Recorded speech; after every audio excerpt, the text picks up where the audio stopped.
Yay, we are live. We're live again. Welcome to the Inner Healing and Transformation Summit.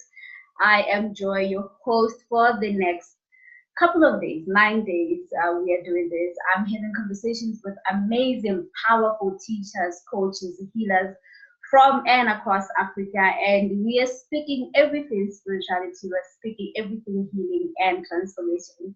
And today the topic is healing the wounds that we inherited. And this conversation will be with Lara Baidoo. Hi, Laura.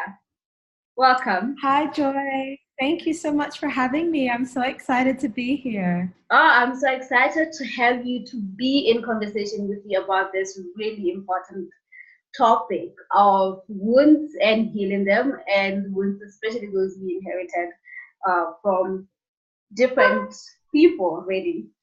So Mm. let's jump in, and we jump in with just beginning maybe with a bit of information about you, about your journey with your own healing. And yeah, let's start with that.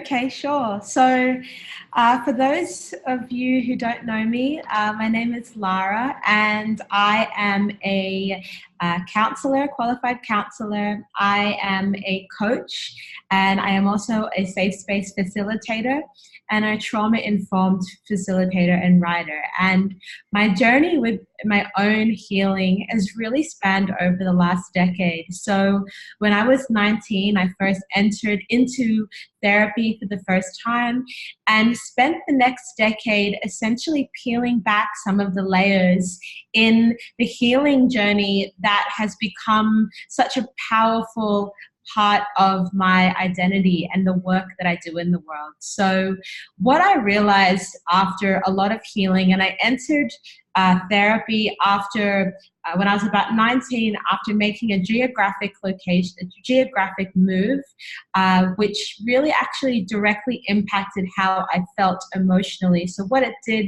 was it stirred up a bunch of things within me that sort of were ready to be addressed and looked at. And so I began looking at my relationship with people close to me, particularly boyfriends, or that's usually where I started. I then began to sort of dip my toe in some of my parents' stuff and then kind of stopped for a little while, lived a bit of life, and entered back in after I hit a real low point in my mid 20s where my self esteem was very low and I really didn't like myself. I really didn't like who I was and I knew something was wrong. So I entered back into therapy and then did a lot of excavation and a lot of work around healing a lot of areas and wounding that began in childhood.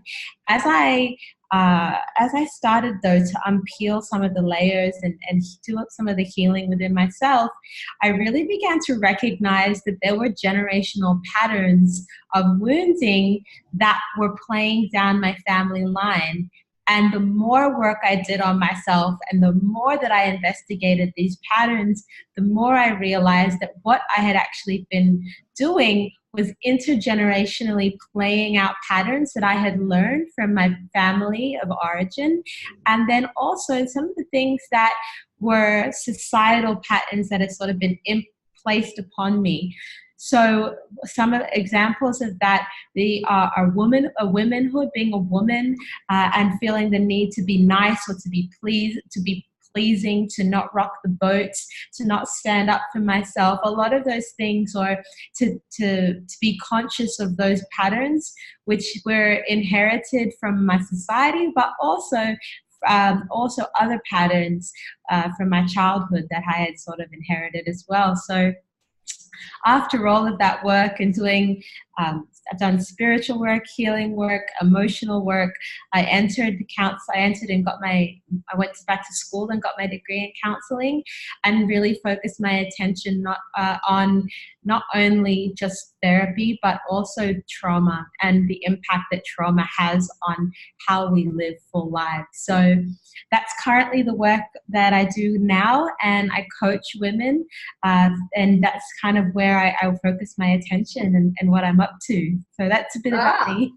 I love what you're up to. It's really, really profound. It's things that I also work with and things that I'm also interested to really go deep into, especially thinking about relationships and how that is often intergenerational patterns, as well as obviously repeating patterns from your childhood in the secondary relationships, in your friendships with your boyfriend and anyone else who's not your family member. You keep repeating all these patterns. And for me, as someone who studied this in psychology, I mean, I think I used to really understand it quite intellectually. But like you're saying, I also did my own looking at my family tree and particularly paying a lot of attention to the women and just looking at what kind of relationships do they have with their partners. Do we have a lot of married women or not? Do we have a lot of divorced women in my genealogy or not? What's happening there? Why?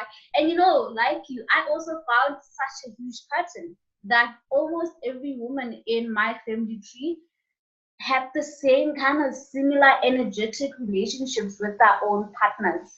And so I'm from a lineage of powerful, strong women who are really like natural feminists. So you can imagine what kind of relationships that they have. Most of them are independent women, so they don't necessarily have, they're not necessarily married. I didn't see a pattern of marriage in my family. And it was like mind boggling and terrifying at the same time because I'm like, am I also now kind of like inclined to repeat this pattern? Yeah, I think that's such a powerful statement. A lot of times when we figure out or decide, actually there's something going on here, and the first time we kind of realize, oh, this is something that's not just about me, this is a pattern, it can be quite a scary thought to consider that potentially we can play out this same pattern in our own relationships. Now, the thing about it is I think that's a very normal, natural feeling, and I know that I have felt that way too, and also considered a few different things. And one of them is what I know for certain is that healing and those patterns can be broken and can be shifted. Yeah. And so that's a very, very positive and hopeful perspective, because if we do the work and if we take our work seriously, then we are able to attract a different pattern, a different vibration or energetic vibration of what's possible for us. And I've witnessed that in my own life. I've witnessed the quality of the relationships that I have across the board. My relationships with my parents has become so much better.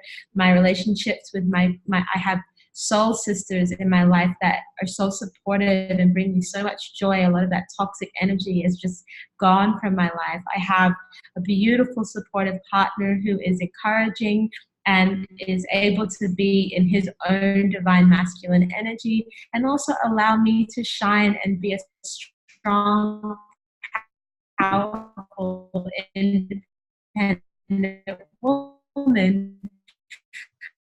I was raised by a single mom, so I to be able to receive was being able to receive. And I think for a lot of women who feel who feel very independent or very strong. Yes. Yeah, so as I was saying, with having, attracting relationships, whether they be romantic relationships or whether they be professional relationships, personal friendships, the art of healing and the art of taking the risk to begin to identify some of this work, it adds to a depth and to a beauty to our lives. And while it can be a little confronting and it can be a little scary, we are able to rewrite some of the patterns that become conscious to us and that we make conscious. And I think that's a very big part of healing patterns, is that the majority of what we know about ourselves is within our subconscious mind. So while we may consciously want to make a change, subconsciously, if there is a belief or a value that is in conflict with what we consciously want, we are likely to repeat the subconscious pattern. Yeah. I mean, I love that. As you're speaking, I remember something that I wrote, which was coming from fear, my fearful self, but I was also, there was an empowerment to it, which is that I realized that we are archetypes and we are basically just the walking patterns. We have all this path laid out in front of us because of our childhood experiences, because of the experiences of ancestors, right? And if we are not careful and we are unconscious of how much our ancestors experience, our relationships, our family experiences, especially the beginning years, how they inform ourselves and our experiences right now, we can find ourselves actually walking through our lives, literally repeating same patterns over and over, and it feels like life is happening to us, and there's so much chaos, right?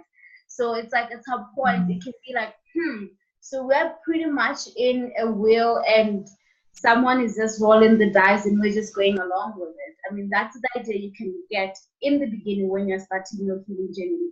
But then, like you're saying, you start to transform and understand that, but you create your reality. You know, you have the power to change those patterns. I mean, those patterns are there actually as helping messengers who can help you to recognize, you know, that this here is no longer working for you and for your people. So you can change it, you can choose something else. But like I said, there's a need to become aware of what's within your subconscious mind, what's happening in the inner landscape of your being, you know, and then you start to change the parts within yourself that are no longer working, that are not empowering you, and so on. But let's talk about that. What is the process of figuring out your own patterns and the relational woundings that you actually are holding? Yeah, so that's a huge question, I know. and I really, Okay. and it really depends on the individual, and it very much depends on the pattern that you're wanting to address. So, one of the things that I think is really important to consider, and maybe one of the first questions to ask when we're looking at what our unconscious patterns are, is to ask ourselves, what is a pattern? What is a situation that has continuously played itself out over and over again in my life that I am ready to heal and be done with?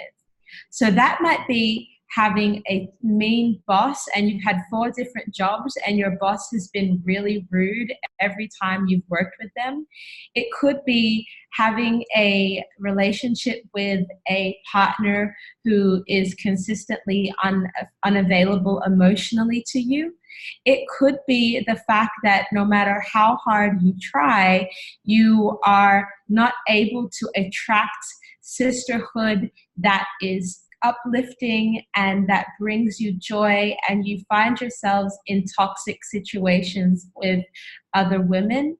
There are many different ways in which patterns can show up. So the first question that I would ask is, where in my life is there a pattern that is currently showing up that is ready to heal? And when I say a pattern, I mean something that manifests in your life, a situation that happens over again and over again and over again. Now, the story that you might have to it is, all men are cheaters, all men cheat, every man that I'm with cheats. You know, that in itself is a story. So what we have to do and what we have to look at is consider, what's the common denominator? And it's usually ourselves. So we have to investigate, and we have to be able to be courageous enough to be very honest with ourselves and say, what am I manifesting continuously in my life? What is continuously showing up for me that I am ready to transform? Now, if there is a huge emotional charge to something, what I say is we have to become aware, and awareness is always the first step with any sort of healing, because we cannot heal what we are not aware of. And we have memories and patterns stored deep within our cells, our cellular body, because what I have come to understand is that, our patterns are not just passed down to us in our subconscious mind, but also through our epigenetics, which is the cells that our ancestors passed down to us. So by becoming aware of the actual pattern in your life that needs shifting, that's a great first place to start. And that's what I would suggest doing. So you can begin by getting a notepad out and answering that question, and then just journaling and writing down what are patterns, what are themes, what are trends that consistently show up in your life. There's no need to judge them. There's no need to try and create a story about why they happen. All you want to do is really just get started and consider asking yourself this question and begin journaling and the process of journaling to identify maybe what's presenting itself to you. I love that. I also subscribe to the idea that the moment you start to witness, this situation, the event as it exists, then the moment you can release it. And yesterday I was reading something that inspired something I wrote today, which is that you must understand that your thoughts, your belief system, that events themselves, they're not just passing through you, but that real events as well as physical events, and it's important to look at them, right? And as you were speaking, I remembered a healing that I did that went into my ancestral lineage, when I realized that the women in my family have two emotions that are very highly charged. They have the emotion of hysteria, they're always so hysterical, and the emotion of rage, deep anger, that sometimes is not really called for, and when I was doing my own healing, I arrived to realize that my great grandmother is the origin of this deep rage that seems to take over a lot of my women, matriarchs. And I did that healing and conversed with my ancestor who has long passed, to recognize and understand and witness what her rage was about and where it came from, and how, like you're saying, that's beautiful. We inherited it in ourselves, as a lot of the women in my family inherited her own rage as well, and we find ourselves predisposed to have this weird rage that doesn't make sense even to ourselves sometimes. And so I love the idea that we also inherit this at a cellular level, and you must understand that, so that you can start, like you're saying, looking at the patterns, all these repetitive things that are within your life, but also within your whole family, and recognize if it's your own creation or the creation of your ancestor that you have now taken and now you have made to be true to you. Yeah, that's a really great point. I know for me personally, with healing wounds, I've been doing this work for a long time now, and doing my own personal work for a long time. And there are still patterns that come up for me. Something that I'm currently working with and working through at the moment are my stories and my patterning around abundance and prosperity. And, when I look back into my ancestors, into my great grandmother, there was a lot of poverty. They grew up in rural Ghana, and there was not much food. There was not much on my mum's side. There was my great grandparents grew up during World War II, so there was a lot of scarcity and lack. And so what has happened through the generations is the language that has been passed down from generation to generation has been language surrounding lack and not enough.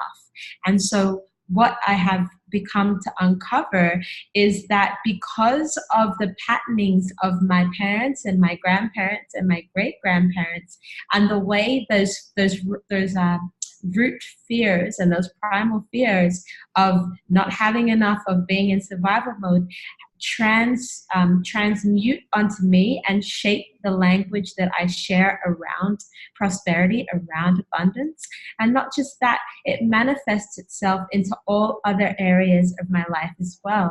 So I think that's a really great point about being aware and identifying, where did this start and where are these patterns stemming from? Because it might not be a particular person. Sometimes it can be environmental, and it can be the fact of our ancestors may have survived wars. Our ancestors may have experienced famines. Our ancestors may have lost a close family member that has impacted the way that ancestor relates and tells stories about life.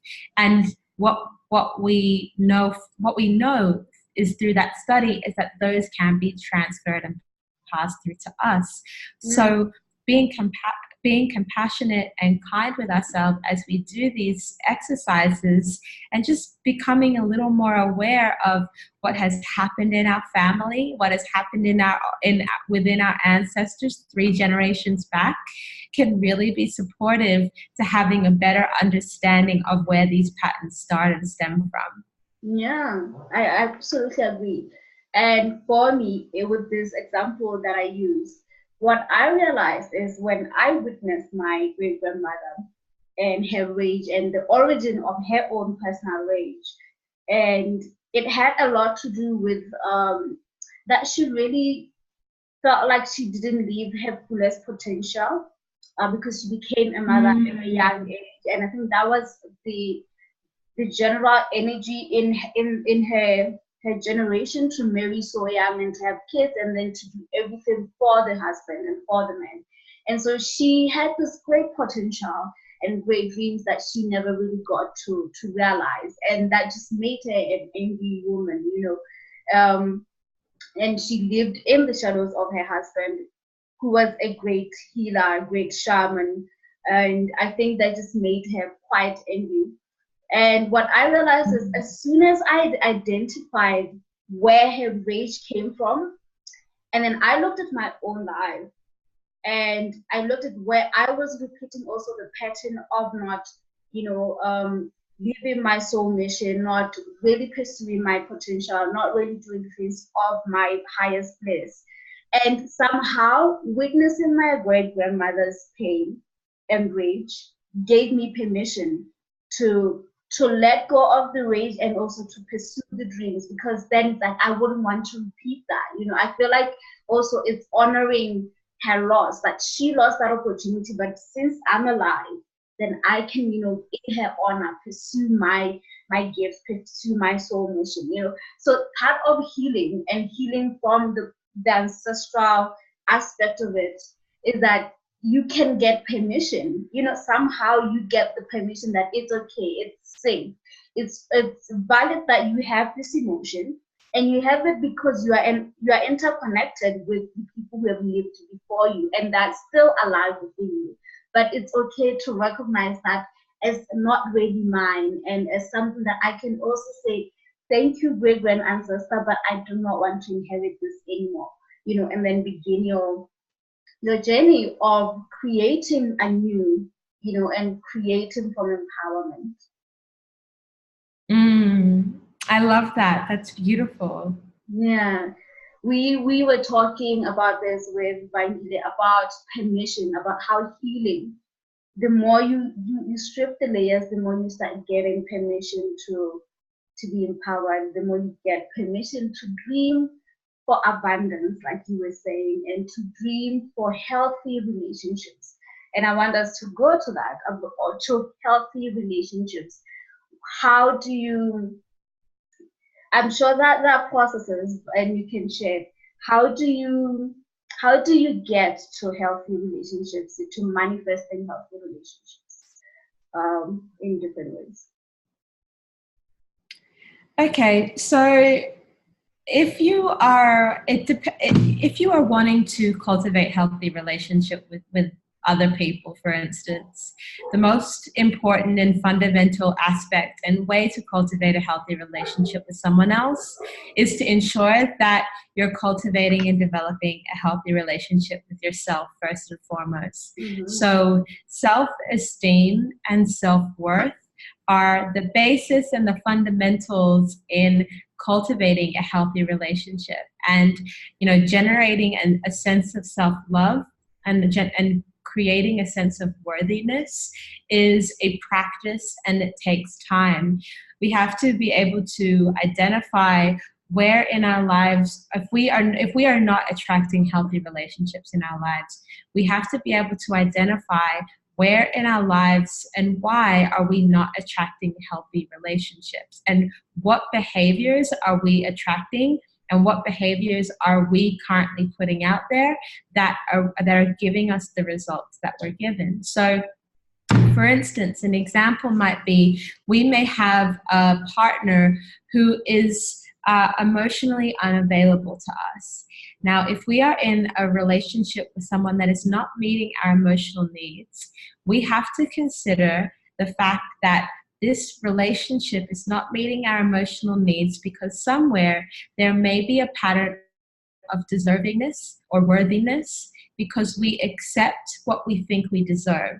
So if we do not embrace a deservingness and a worthiness that is in our innate right as human beings, we are all worthy.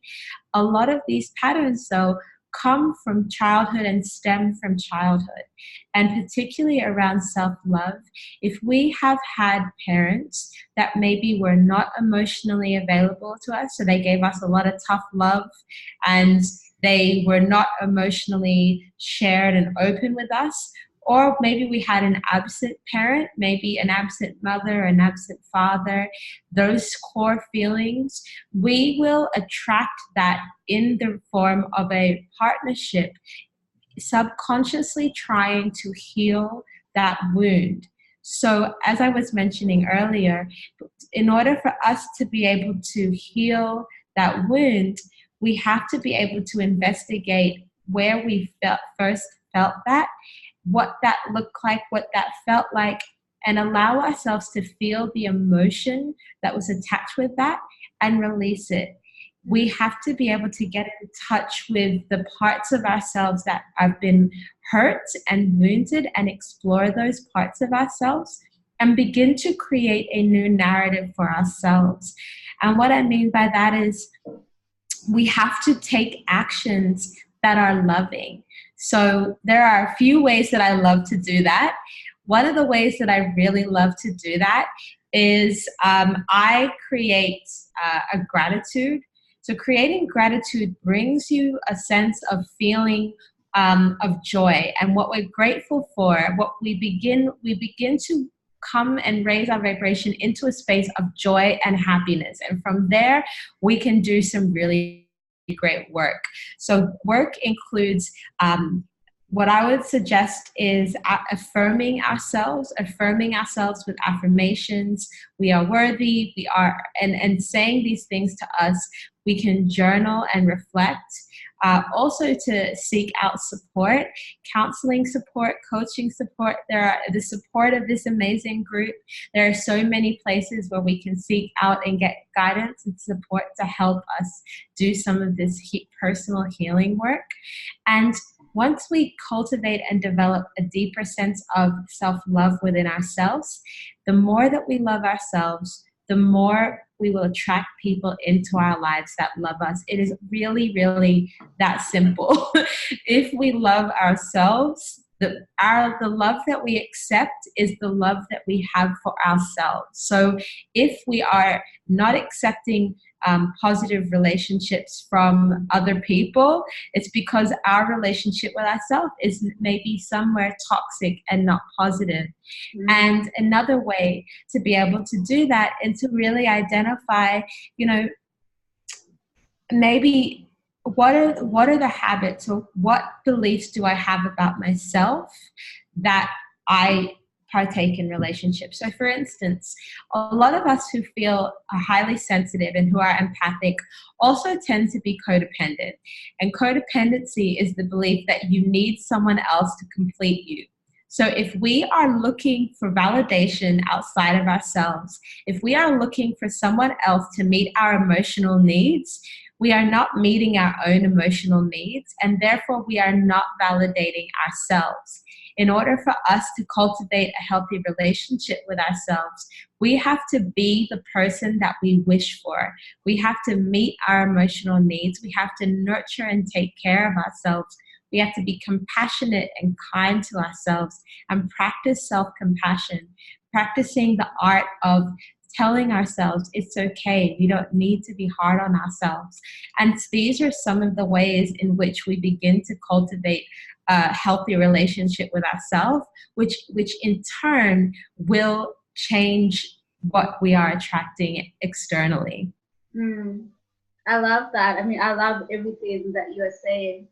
And grief work, just grieving for the aspects of ourselves that didn't receive the love that we wanted and yearned for, especially from our parents, is the core of my work as well. I believe so much in it because I feel like we go around holding so much emotion and so much unresolved and unprocessed emotions that are informing how we feel about ourselves right now, even though these emotions could be coming from 10 years ago or 30 years ago, but we are carrying them with us and creating relationships with them.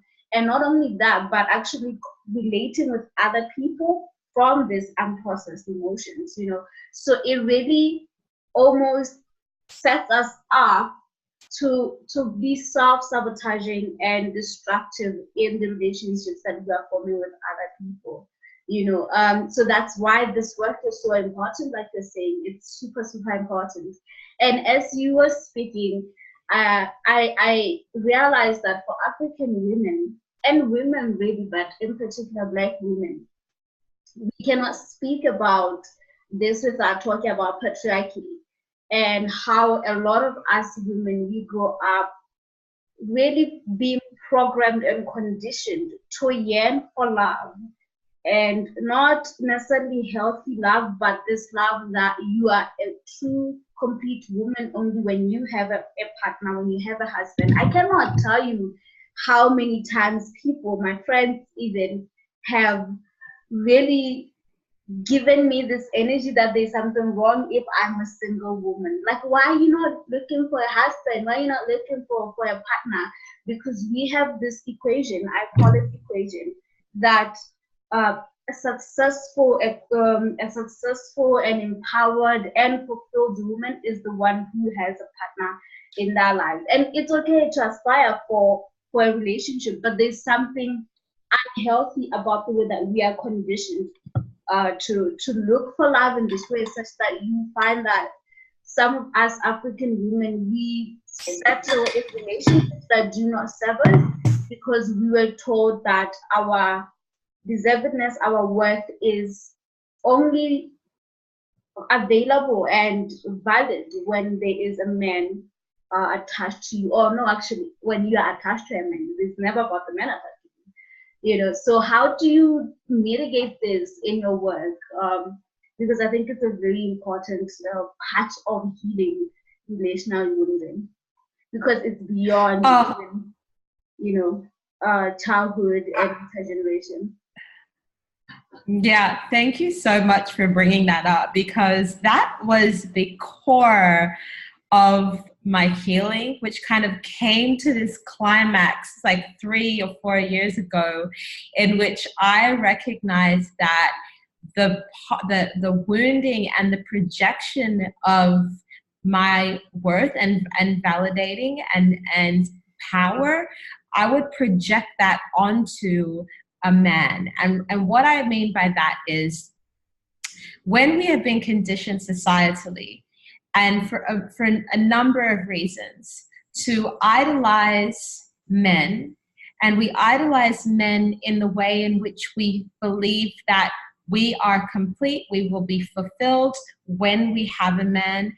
Our goals become relationship and this romantic concept of love, which has really been across the world.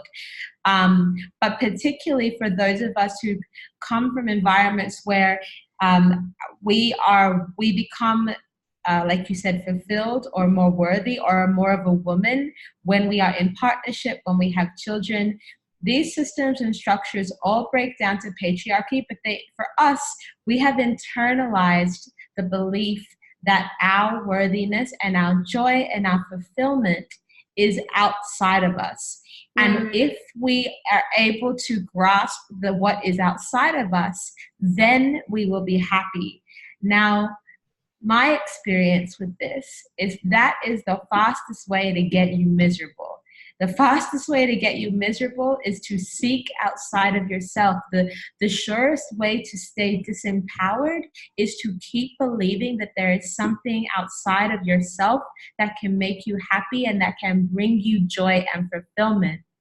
I look at my partner and I feel blessed beyond belief, but he is a bonus in my life. He is not what makes me fulfilled and worthy.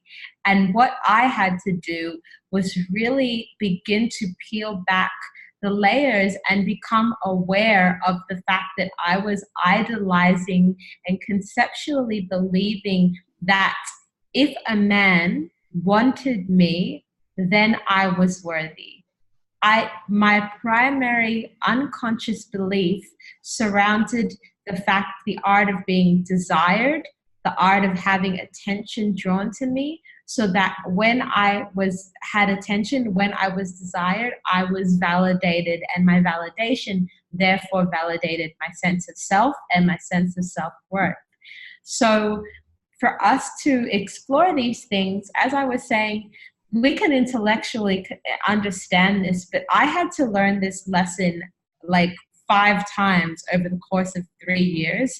Very difficult and painful experiences each time before it became conscious enough for me to shift. And that is the part of healing that I think we haven't touched on yet, but is so important, is that healing is not some linear experience where you get the lesson and then it's done and then you get the lesson. Healing is a cyclical process, and we may have that crappy boyfriend and be like, why am I thinking I'm fulfilled? And I don't need you. You're not for me. And then, okay, I'm going to work on loving myself. I'm going to work on validating myself. And then you find this person that appears to be great and they're even worse. And we ask ourselves, how does this happen? Why am I? Because the universe is testing us and giving us the gift of learning a lesson deeply and at a very core, deep level, so that it may be integrated into our being and not an intellectual understanding of something. And I think that is very important with healing work, is affirming that. And that's what I affirm to my clients, is that, this is a journey that will continue to show itself up and show up until it has been integrated more deeply. And part of healing and part of going on a healing journey is not about getting rid of a pattern, although we have discussed that. Part of healing is learning the lesson that the pattern provides for us on a deep level, because that's where wisdom comes from. By just getting rid of something without deeply integrating it into our being, we're not learning the lesson, and therefore we absolutely will repeat that, or it will just pass down to the next generation. We might intellectually get the lesson, but the next generation won't, because we haven't learned that lesson to be able to teach to our children. So I think that that's very important to consider, is that it's not about sometimes just, okay, I got it, I'm done. It's about really dancing with the lesson, dancing with the experience, and learning what we can, and knowing that it's showing up for us and not to punish us. This is a gift for us to learn and to experience and to grow, so that we may become more fuller, more free, more independent versions of ourselves.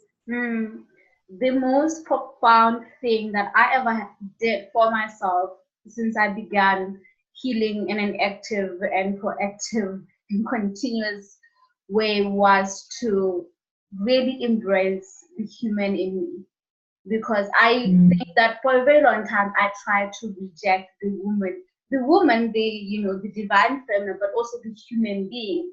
And trying to reject the human being is trying to reject the shadows within yourself, the sinful self, the dark self, the person who keeps sabotaging themselves. And then what we do is we carry this deep shame, this deep embarrassment, and then we reject that part of ourselves. And that's another wounding on top of wounds that you already inherited, So I love everything that you're saying about how healing is really a dance, and it's really recognizing everything that comes the moment you start healing, but also you've been healing since, forever, since you're here. This journey is about dancing, it's about healing, it's about also creation, right? But when you recognize everything in your life as your own creations, and because they're your own creation, may you love them. And because they're your own creation, may you see each one, even if it's painful, as a messenger, as a universal messenger, reminding you that here you could also expand further.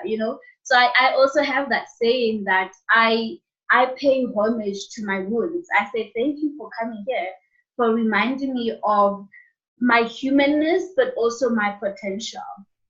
So I think it's so important. I think like a lot of women, I've had a lot of my friends who are aware of healing and they're doing healing work, and then they find themselves in a circumstance with a boy, and it's not the prettiest thing, and it comes with this why me? People must be laughing at me. Why wasn't I smart? Why did I allow this to happen? And I feel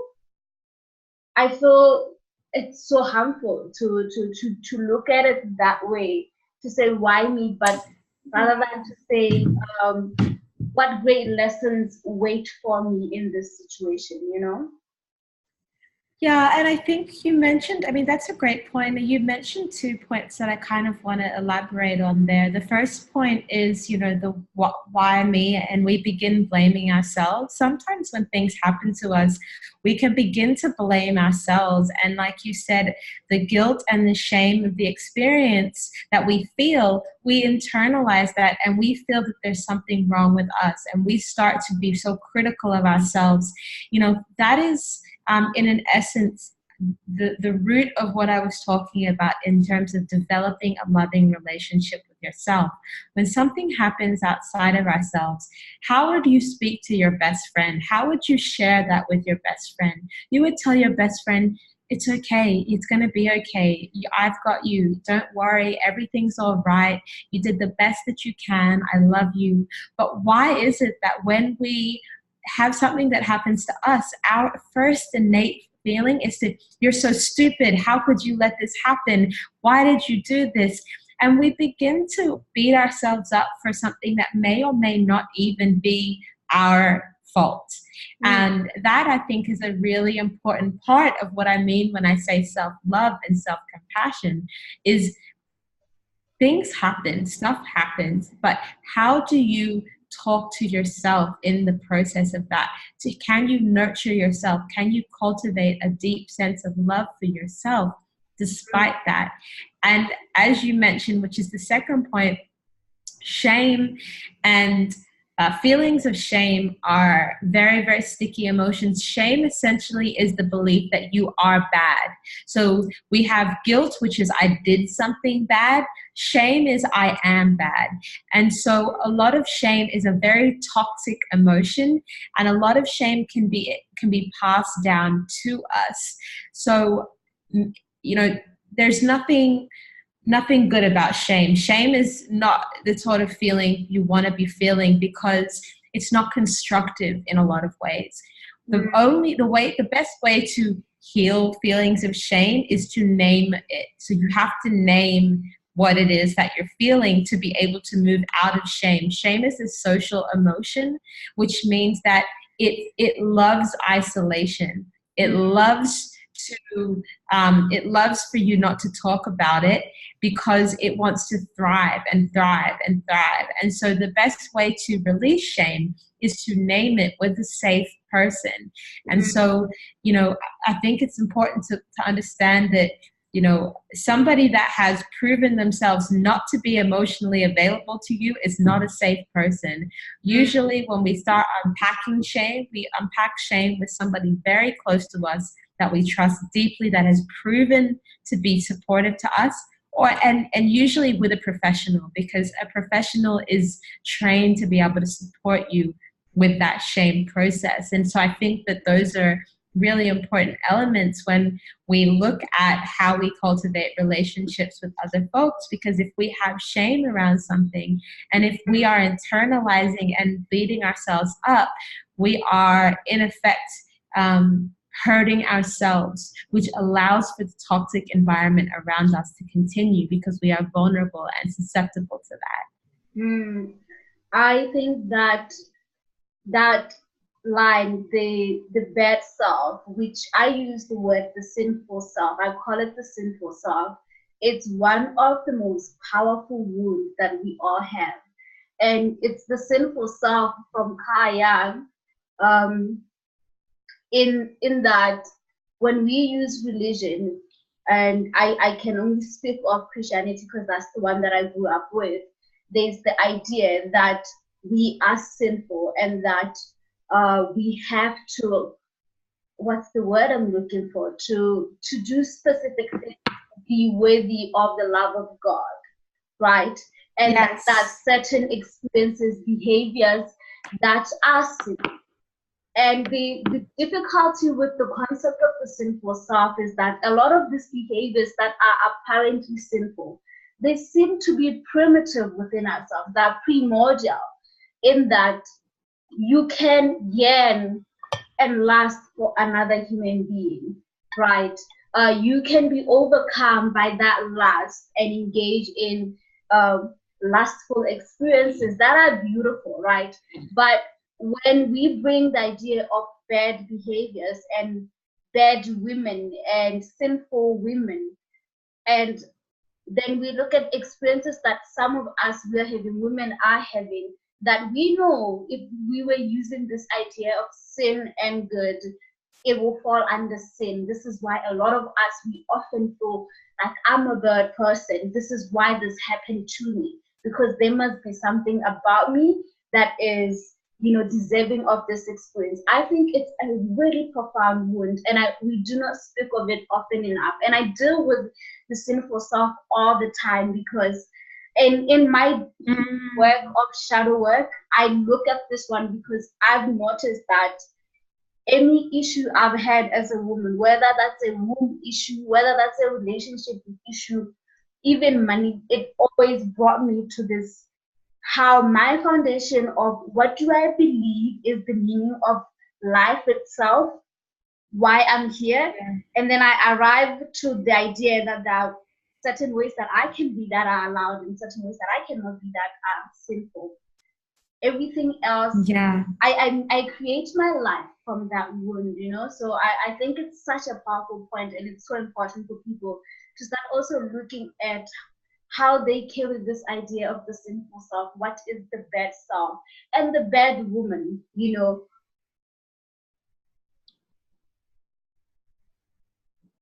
Yeah, absolutely. I think that that's such a powerful point, and the trauma from religion is such a big part of of a lot of different cultures and a lot of different ways, and we can be really impacted by that.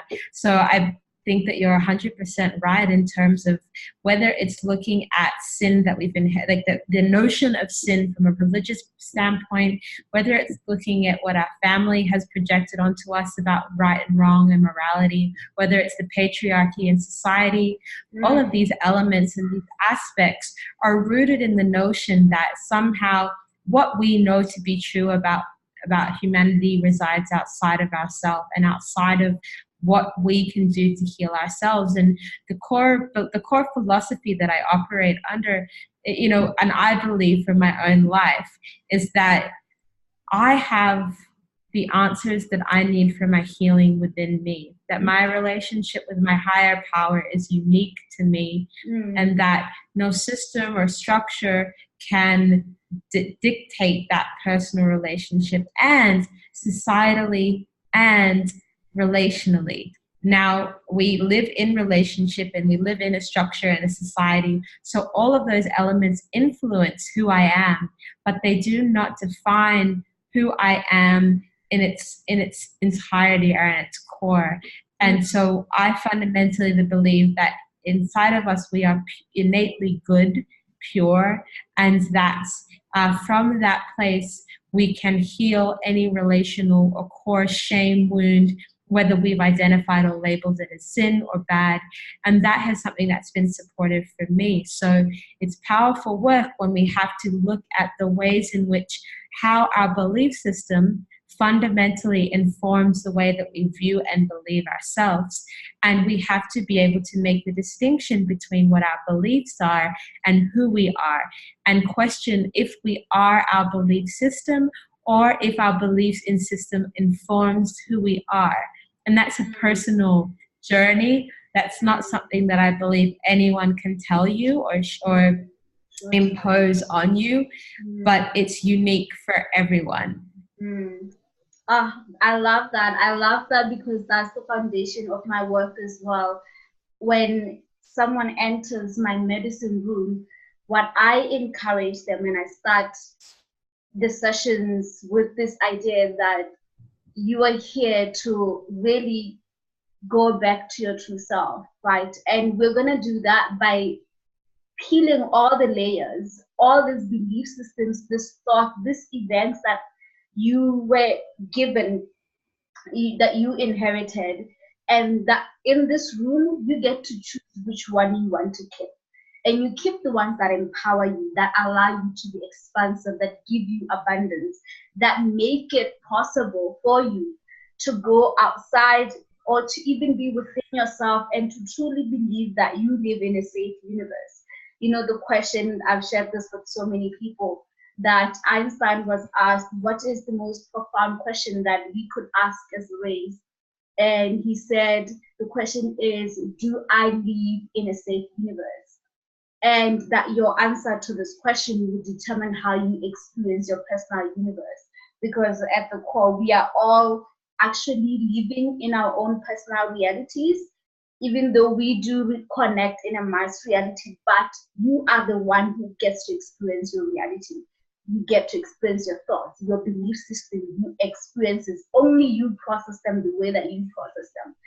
And so if that is that's the reality, this is the law of personal reality, then you would want to be the master of your reality. And so you choose what you would want that reality to have its foundation, and what belief system do you want to be part of your reality.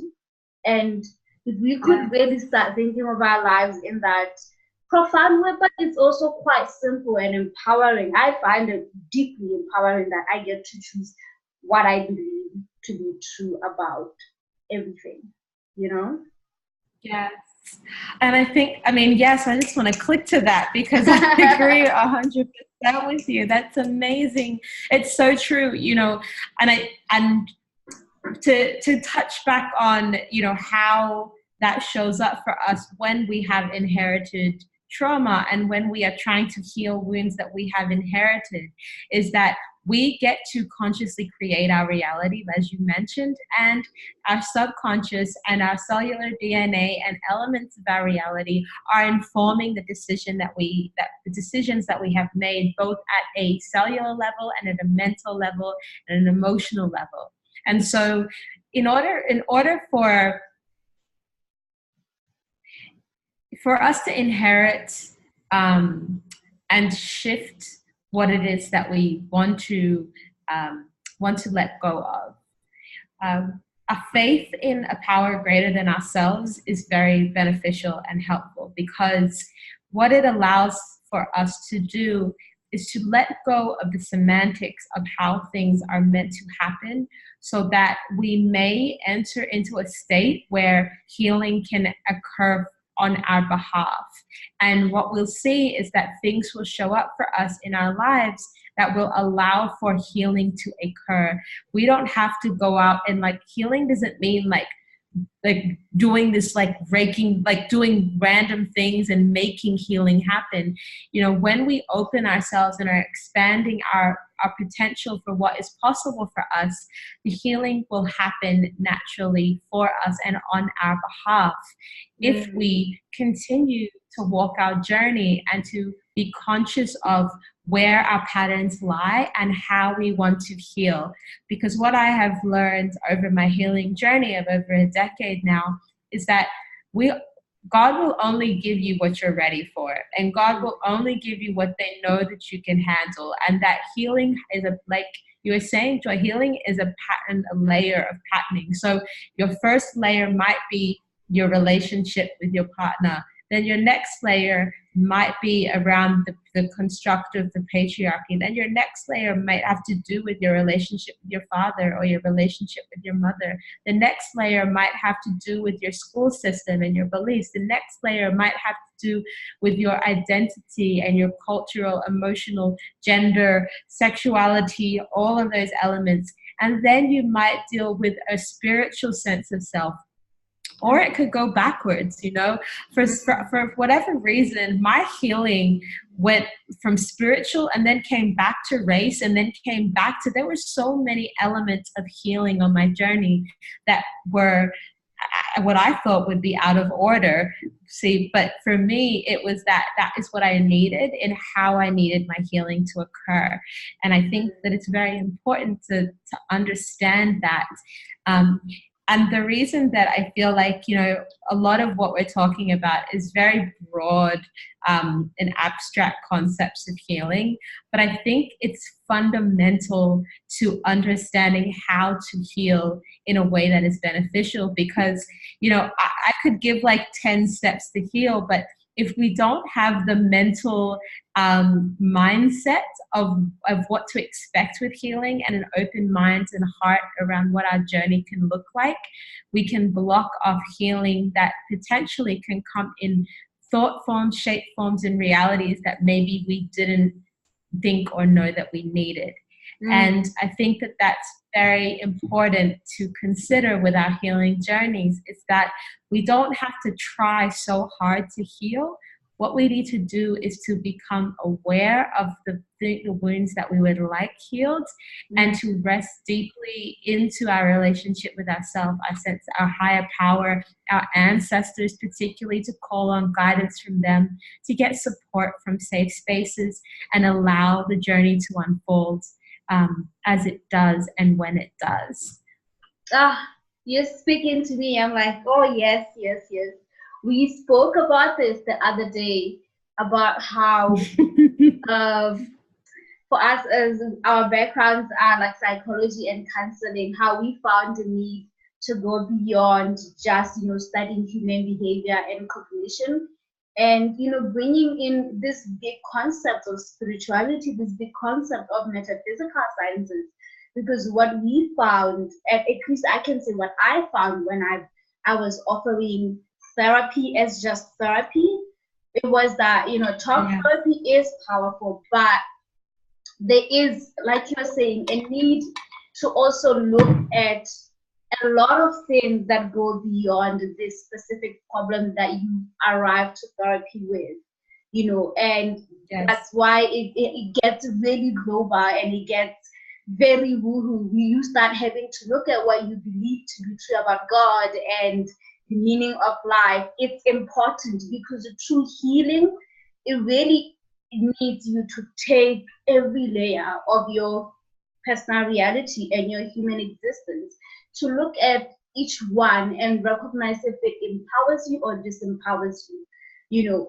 And there are no right answers, but there are things that empower you, and only you know what empowers you, and only you would feel it, you know. So the idea of healing is to discover for yourself what are the things that are empowering for me, and to figure those things in every aspect of your life.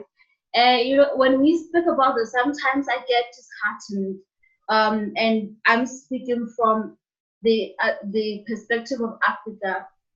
that we're not accessing this profound conversation that we are talking about, and we're not accessing healing centers and coaches and spiritual healers as much as we should be.